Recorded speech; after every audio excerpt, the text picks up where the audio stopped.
Hey guys, welcome back. Okay, hold on, I need to ditch some stuff here. You, I am leaving behind.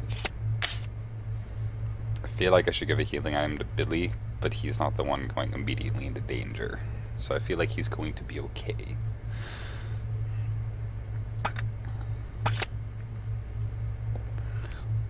I mean, worst comes to worst, when it comes to Rebecca, I can just I can drop the pistol and just keep the magnum on hand.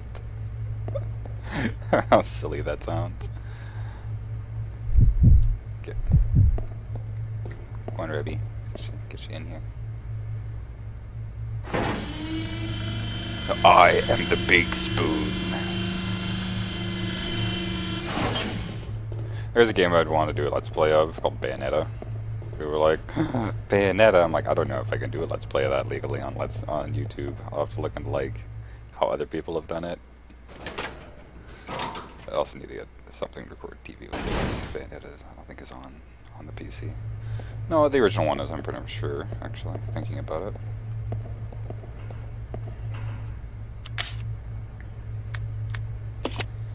Okay, so.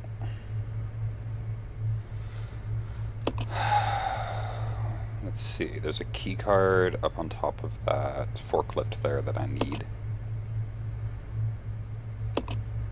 Okay, yeah, so that's basically the big thing, is the key card. Yeah, I'm getting really close to the end of the game here. Probably like 2 more parts. But like I need to make a battery for it, which I assume I get over here somewhere.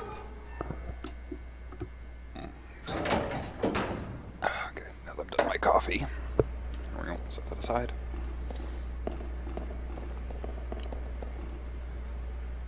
But I'd have to give them like the remastered update of this game. Like it does look stunning. Like I love the backgrounds and I love like all the little details. Like just great. Like I think that's the most campy thing I've seen. Like is that light. Because like when it fades, you can't actually see a light bulb in it. Like you can tell it's just like a light source. It's probably like the worst thing I've seen in this game so far in its backgrounds. Which is pretty good considering I've gone through like 90% of the game and that's like the first thing that has been like outstandingly bad without me having to look for it.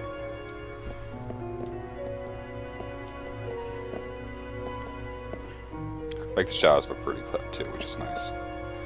Like you can like looking at the shadows, you can still see it has kind of like really edgy blocks. Like if you can see on the back of his head. And like around the gun and stuff like that, it's a little bit edgy. You could say that's the window, but then if you want to, you can look down around his midsection, like his leg and stuff like that.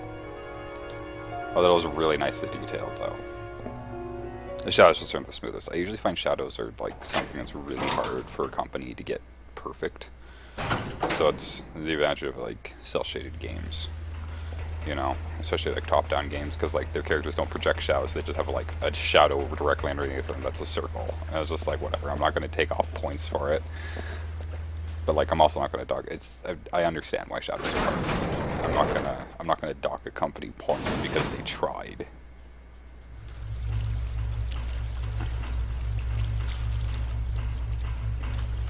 Oh Billy, oh Rebecca, oh Billy, oh Rebecca. What is this, grease? Get out of here.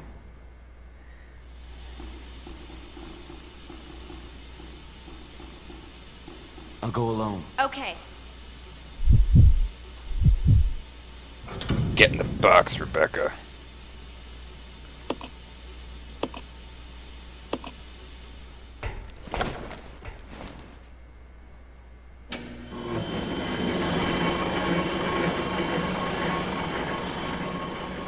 And the wire snapped on her way across. She fell into the pool, putting pressure on the door of the gondola, and she drowned. Wow.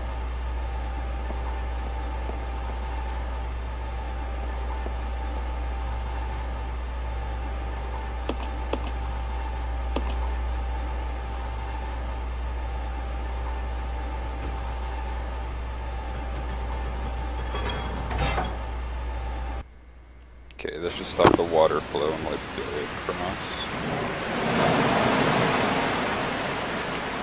Cool. Okay, I still need to unlock that door though, because sending Billy out there, it's just, like, it's not effective.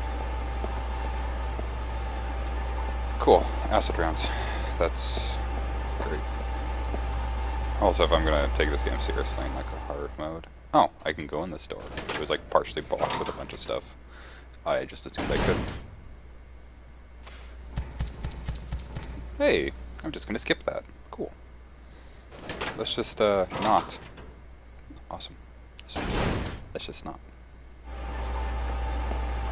Okay, it wasn't blocked. It's just from the angle I looked at it. It looked like nothing happens. It appears to be broken. I'll just pick these guys up right now. I'll put them down if I need to. Okay, map really quick. Okay, so that connects back into the main area. Okay, so the whole thing's a big loop, which is good. Okay, so... oh, that door's open down there now. Kinda. Okay, so I'm on the second floor where Billy can get to. Oh. Hold on, guys, sorry. Hey, guys, sorry about that. Okay. Okay, yeah, so that's where Billy is, but it's not connected because the downstairs one is locked, which I assume I need to walk Rebecca down those stairs in there to get there. Stairs are broken.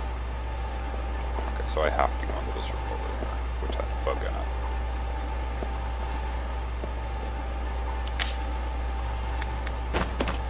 I'll pop him once with the Magnum. If it doesn't keep him down, I'll just use my pistol to finish him off. Sounds like a good plan. Eventually, I'd like to go back and play the other do all the Resident Evil games.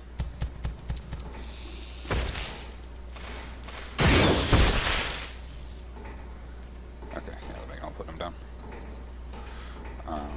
More acid rounds. Wow. Can't be Magnum rounds, could it? Oh, industrial water.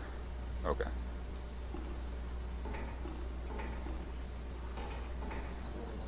Screen displays a mysterious looking graph. Screen displays an image of the capsule. You can't imagine what kind of experiment is being conducted here.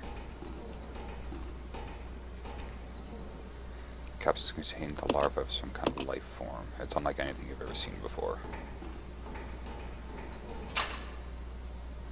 Door's now unlocked.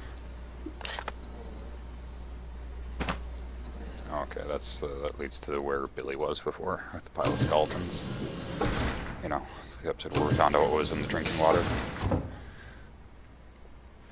But the thing I find funny is that, like, if you look at the canon storyline of Resident Evil games, the storyline doesn't actually make sense if you disclude the side games. But if you include one of the side games, the storyline makes a lot of sense, and that's kind of sad. Because, like, Resident Evil 0 is a weird kind of tacked-on game, but it is included in the series to give, like, a beginning to all this madness type of thing. And, like... so it's like, you look like Resident Evil 0, and it's, like, the basis of the virus. Like, where they originally got it from, and, like, what basis of it was used to... Alright. Walk from the other side. Okay, well there's the battery I need up there. Okay, I'm gonna need to get Billy over here now. Because there's really not much I can do. I could just walk him around if I wanted to, but no, it'll be faster for me just to get him over here.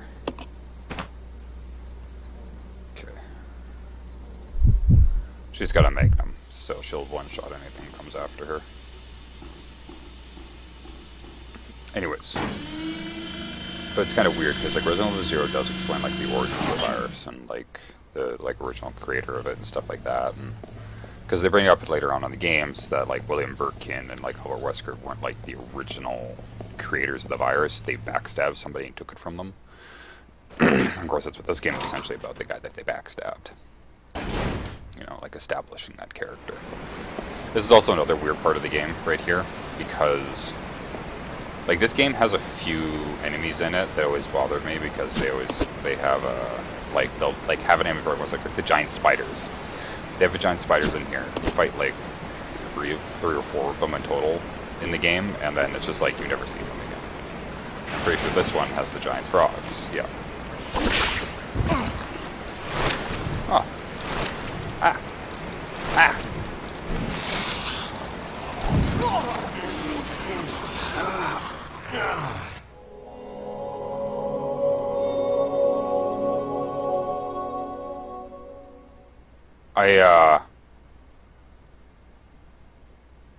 I don't know. Resident Evil. I didn't know that could happen. I've never seen that before. If you could see the look on my face right there, probably would have been priceless. So that's fucking annoying.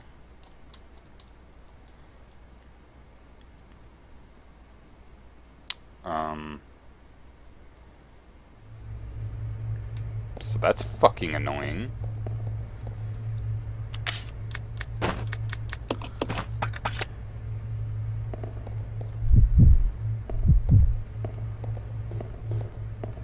I've never had that happen before. I couldn't do anything. I was hitting every button I could, and it was just like, no, you're just gonna die now. That was really fucking lame. I also didn't expect the game to just straight out kill me.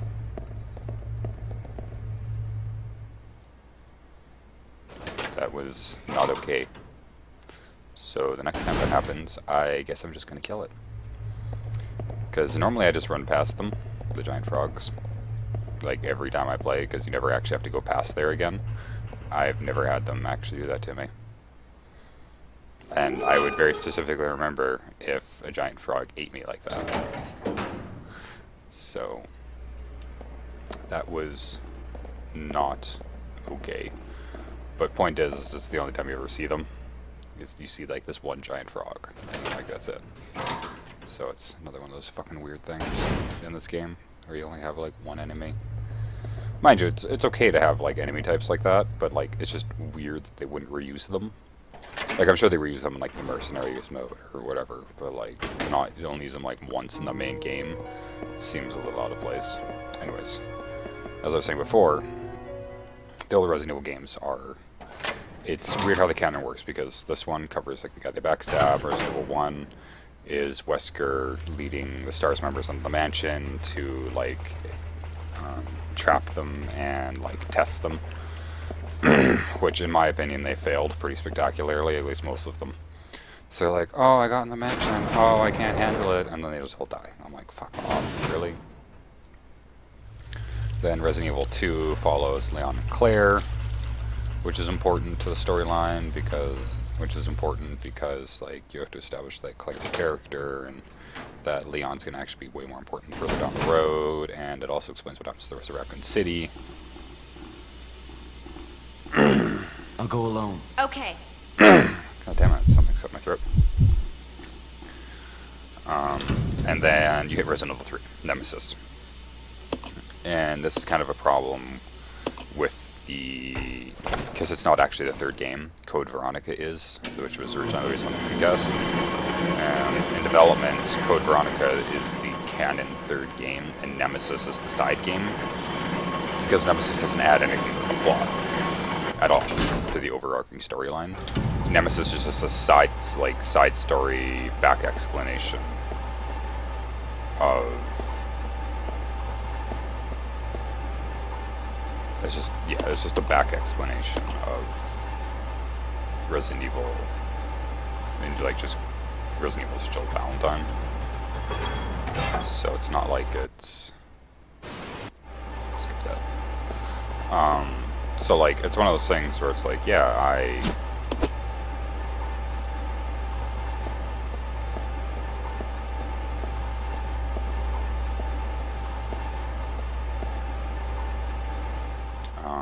so I got something. But if you know that at the time, because Capcom had a deal with PlayStation at the time.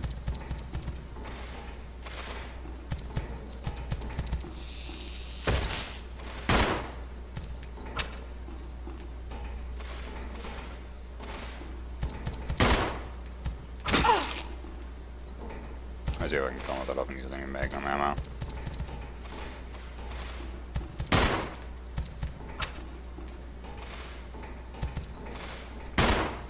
Also, not often you get to actually like run around in an open space and fight these things.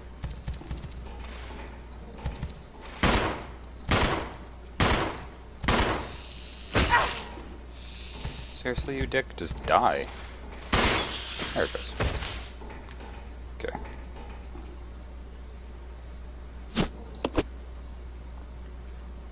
No, I think using just the one magnum shot was more worth it.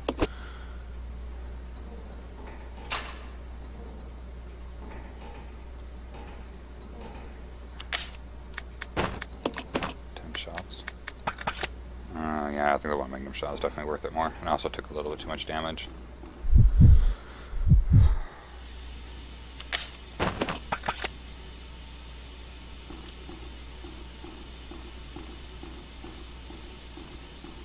Anyways, but yeah, once you find out that Code Veronica was initially supposed to be the third game in the series because Capcom wanted to make a more immersive experience using Code Veronica.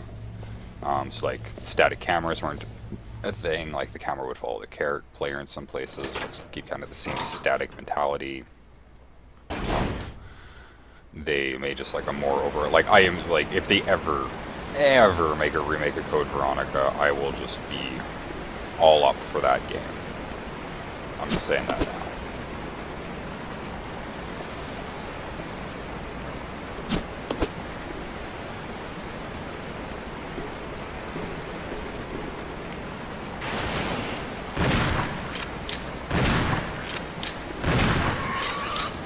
Fuck you, piece of shit. Fucking frog. People are like, you sound resentful. I am resentful. I am always resentful. Of everything. But yeah, once you find out that Code Veronica was supposed to be the actual third game in the series, it honestly makes a lot more sense in the, like, overarching story.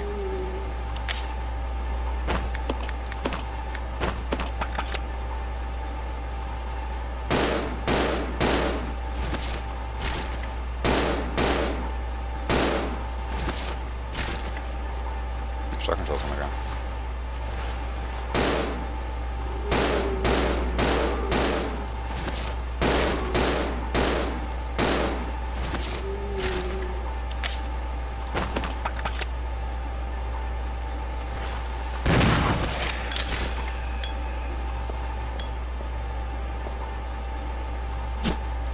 Okay, I took an extra bullet over the other one. This is where I need a key card. It's locked. It's making perfect here. Okay, so I need to make the battery go back and get that. Anyways, so Code Veronica is the actual canon third line of the story, which makes more sense because at that point in time you actually see... Alright, took a pick up the shotgun shells. You actually see the, like the early effects of like the progenitor virus in Resident Evil 4. Like you see like Wesker starting to like enhance himself. And bioorganic fluid is what appears to be some kind of insect.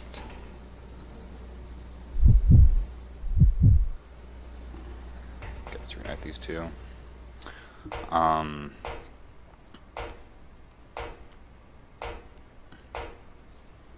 Yeah, it's definitely a bit of an odd...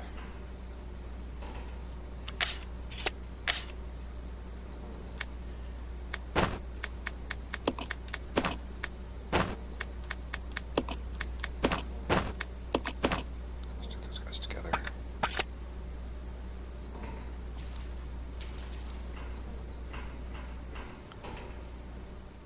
Because like you see Wesker already using like his superhuman abilities.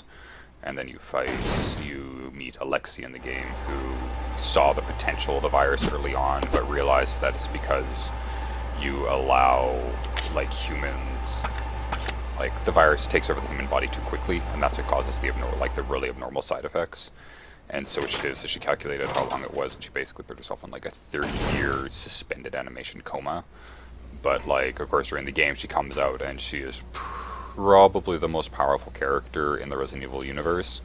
But even then, she loses control of the virus at one point. Follow me. Okay.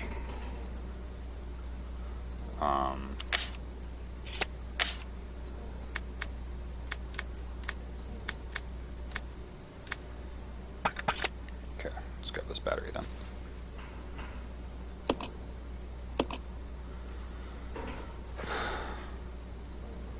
See, like, and also, like, they never require you to use boosts and stuff like that. Like, they just always have boxes conveniently placed. Like, it's weird, because early on...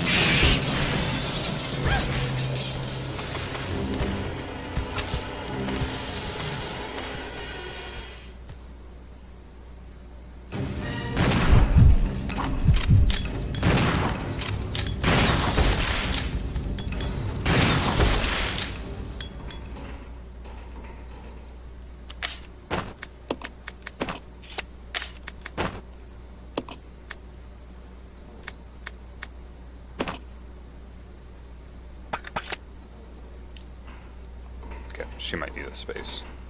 Let's go back up here.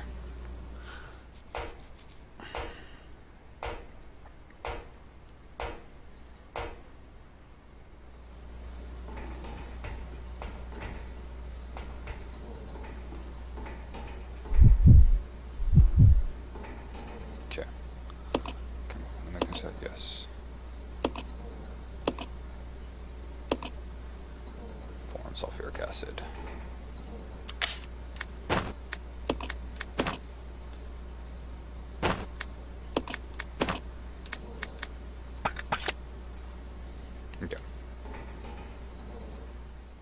Anyways, yeah, so until the Code Veronica is actually the canon game, it makes more sense in the overarching story. And then you hit like Resident Evil 4 when the progenitor virus is like a predominant arc in the game.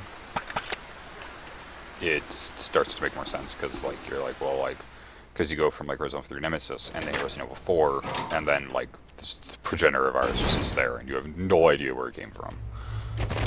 But in reality, if you knew the actual canon storyline of the games, which is supposed to be Code Veronica, you know immediately where it's coming from. So it actually makes a lot more sense, which is cool. So like that type of game overall is actually a pretty cool idea. I appreciate it, to say the least. Anyways, putting that aside for now.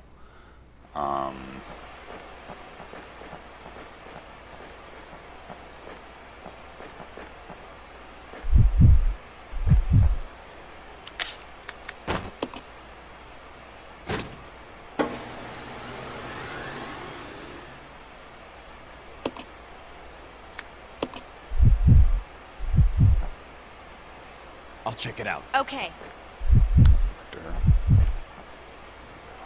This.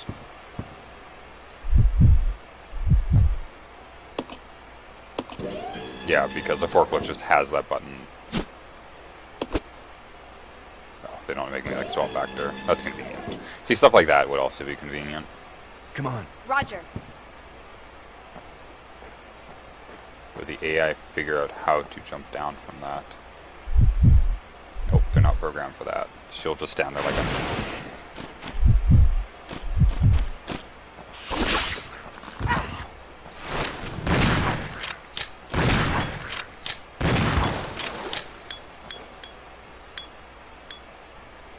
Did he actually jump away?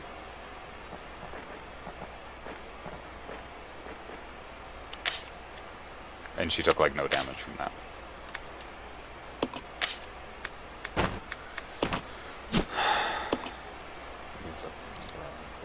Incinerator.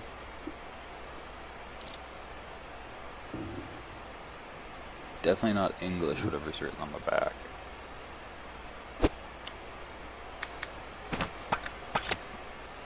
Anyways, yeah, so it makes more sense going into number 4, knowing about Code Veronica's storyline and stuff like the progenitor virus.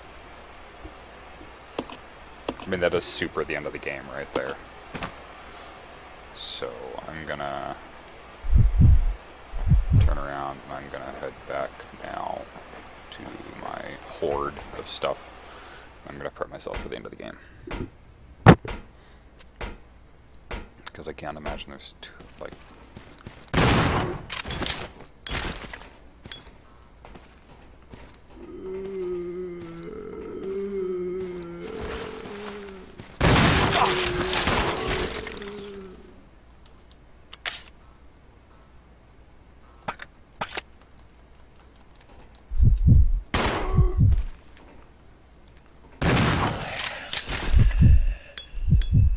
Some of these are extra tanky. Convenient that that guy went down with like a single headshot.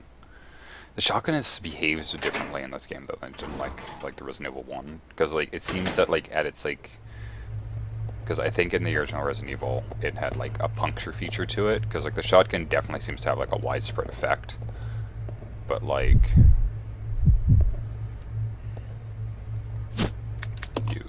combine with that. I might as well pick this up on here. We'll figure out what to do with all this stuff when we get back there.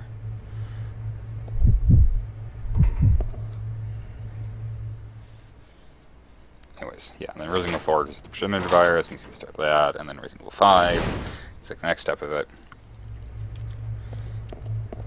And then Resident Evil 6, you kind of see like the finalized, perfected version of it. And all follows actually a pretty steady working storyline. Because we were like, oh, the Resident Evil game storylines are so convoluted. I'm like, not really. Like, if you just focus on like the immediate character arcs and how they connect together, actually the games make a lot of sense. I find that people overreact a little bit to that.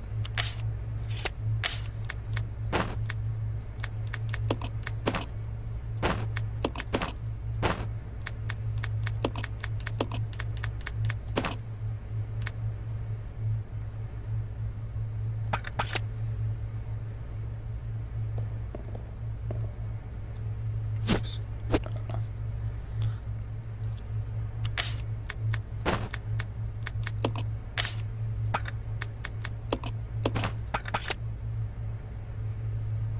Grenade launcher. Grenade launcher, yes. Combine with that. That. I mean, I'm definitely taking the grenade launcher with me, because I got like a fair amount of ammo across a few different things. I'm basically going to bring all the healing items I can. So, which is like which is 2 full healths, which is okay. So, leave that right now. I'll pick up the grenade launcher here. Oh god, he behaves like way differently when he's not holding shit in his hands. Like he's just so much sharper to turn and stuff like that. Yeah, I'll take the herbal mix. I also want grenade launcher, yes.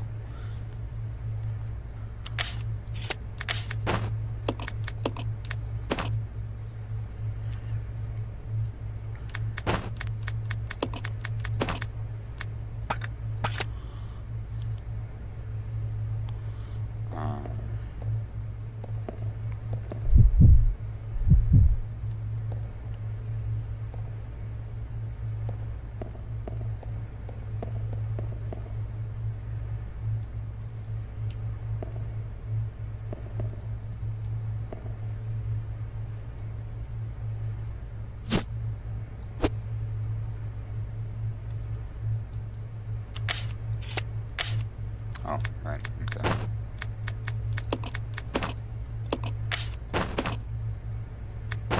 I'll have him just carry that for a second.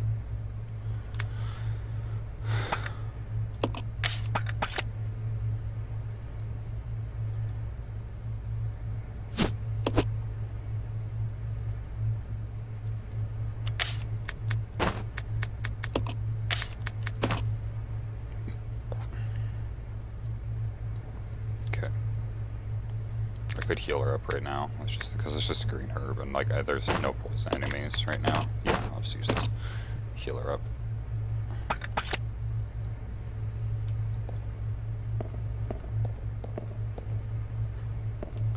It's only 2 basic grenade launcher rounds if I remember properly.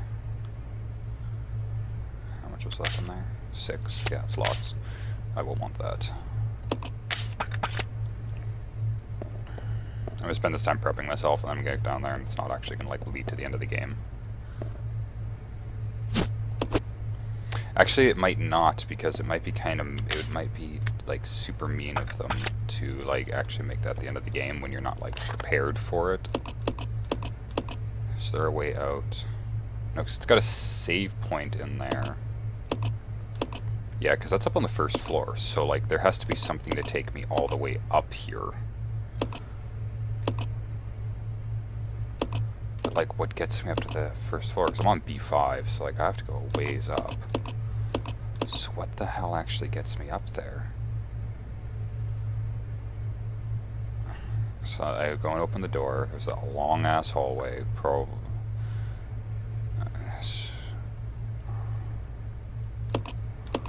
I just gathered everything up. I mean, I prepped myself, so it's all good to go. It's a good time to stop. So the last part will probably be extra long because I'll just play until I finish the game. This will probably end up being like a 40-minute episode. I honestly don't know how long this one was. This one when I stepped up and had to walk away really quick, I didn't actually like pause it. Anyways, yeah, the point of this is that once you learn the actual canon storyline of the Resident Evil series, it makes a progressive sense. So that's just me. Fucking hookshot, man. Also, next time I play through this game, like whenever I play through on hard, definitely making better use of the Molotov cocktails. Still gonna avoid the shit out of all the slug monsters because I'm not dealing with that, but the Molotov cocktails definitely save me a lot of ammo, especially dealing with like zombies and stuff. Alright. Anyways, thank you guys for watching part, I think, 20 now of my Resident Evil 0 playthrough. If you guys like what you saw, please like, please comment, and please subscribe. And I'll see you guys in the next episode.